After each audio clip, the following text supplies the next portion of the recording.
friends, and welcome to Kids Church this morning. My name is Grace and I have returned from vacation, although I did not see any seagulls. And by the way, happy belated Encourage Jeff Day. And if you're wondering, is there an Encourage Grace Day? No, it has not been added to the calendar yet.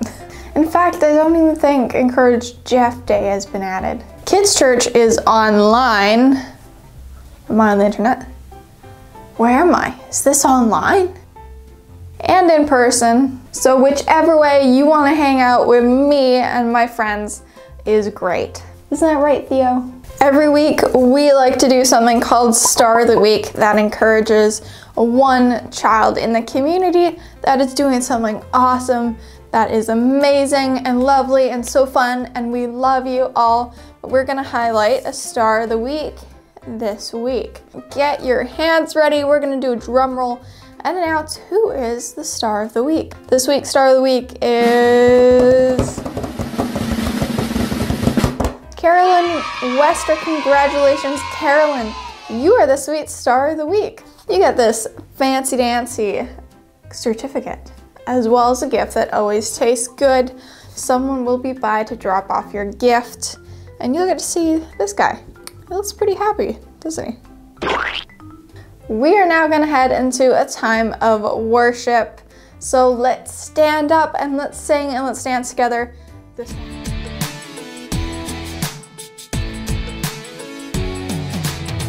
Put on the full armor of God, stand strong against the evil one. Put on the full armor of God, the full armor of God. First things first, got the belt of truth. Ayo, ayo.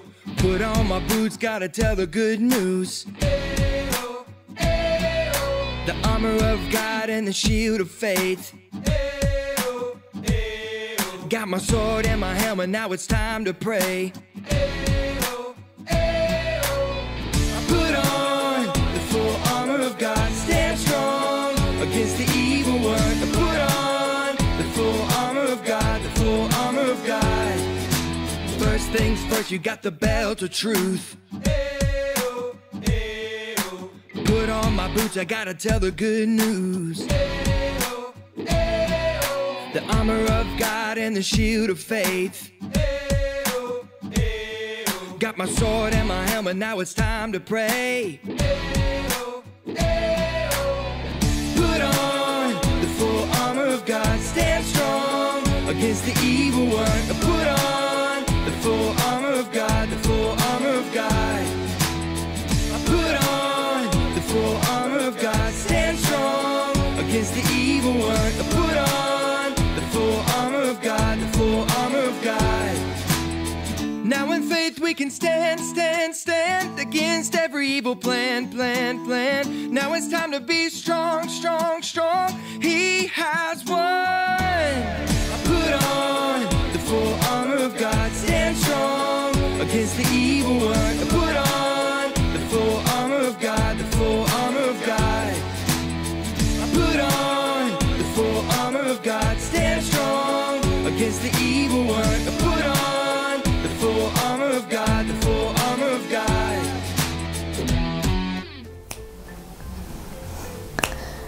Oh, we're back. Sorry. I was just, it's good music.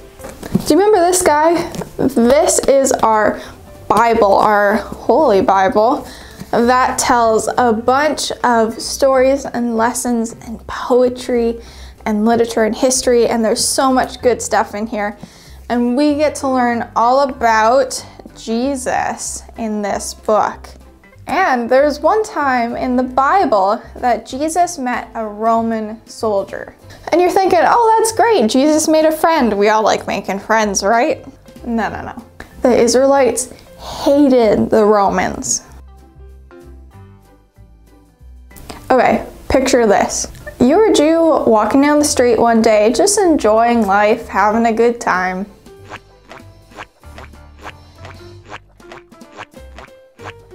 And out comes this Roman soldier. Well, he jumped out and scared you, so of course you'd be scared.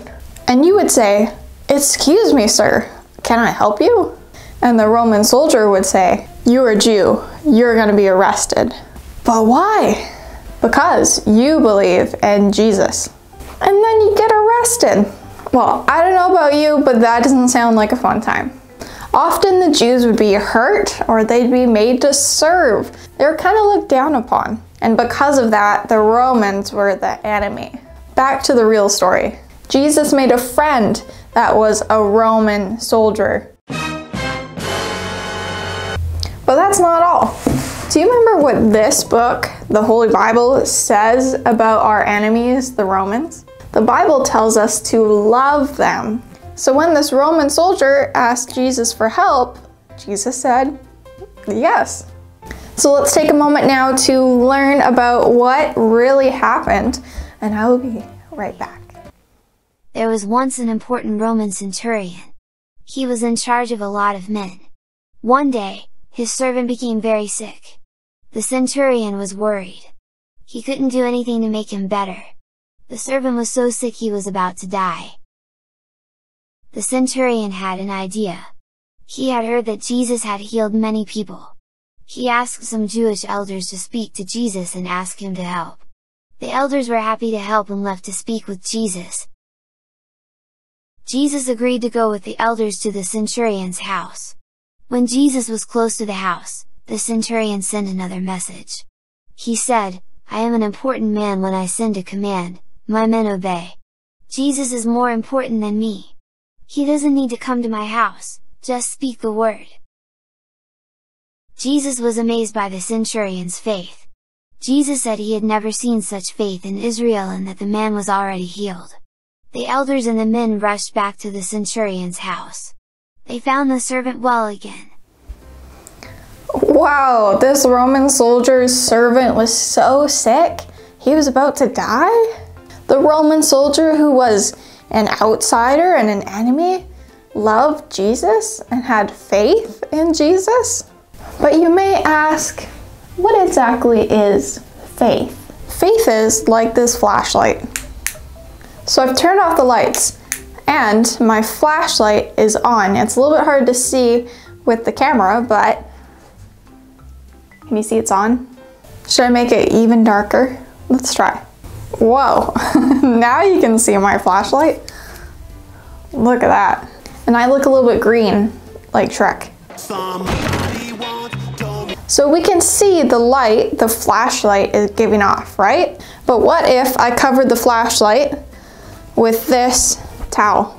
Well, you can't even see I have a flashlight in my hand. Think, where'd it go? Is the light still there? Well, yeah, see? You can see the light. Even though you can't see the flashlight that's giving off the light, you can still see the light itself. So you can know that there must be a flashlight there because you can see the light. There's evidence. Just because something is not seen doesn't mean it's not there. Just like faith is the evidence of a God that we can't always see, but is still there because we can see his light in the world. Can you turn the lights back on? Whew, that's much better.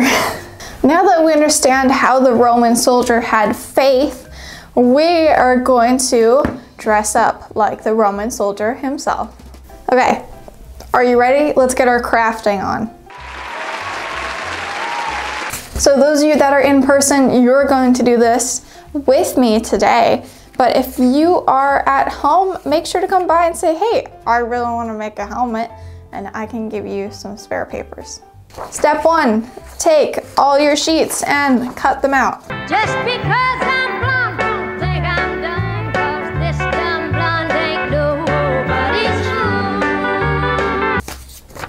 I'm going to take this piece and one long piece and I'm going to glue it right here. Ta-da!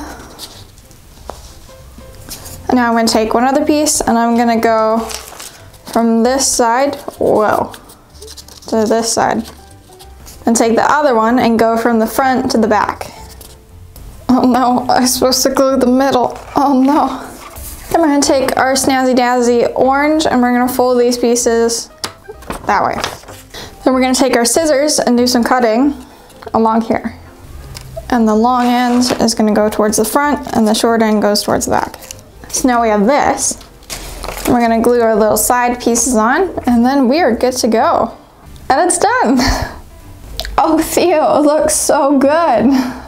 I think that's your style. What great faith that Roman soldier had, and very good fashion taste. Thank you kids so much for joining me and Theo today. I want to wish you a very happy weekend, and I will see you sometime next time on Kids Church. Bye.